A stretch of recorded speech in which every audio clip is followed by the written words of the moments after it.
បាទសួស្តីបងបងថ្ងៃនេះបង្ហាញជូនបងពាក់ព័ន្ធទៅលើ JCB 215LC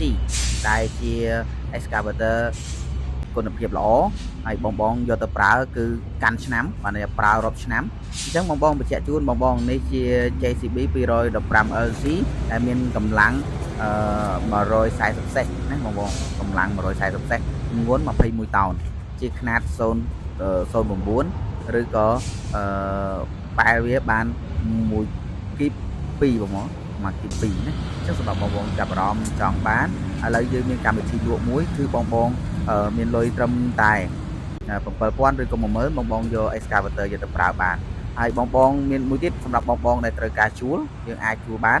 ណាកុងត្រាងាយទេអញ្ចឹងសម្រាប់បងចាប់អារម្មណ៍ចង់ជួលពាក់ព័ន្ធទៅលើ excavator ថ្មីខ្លាញ់គោអាចតំណងបានជាមួយនឹងការ៉េ5ការ៉ាស់បានបច្ចុប្បន្ននេះជួលក៏បានបងរំលោះក៏បានរំលោះបងប្អូនចូលរួមត្រឹមតែ 15% ក៏បាន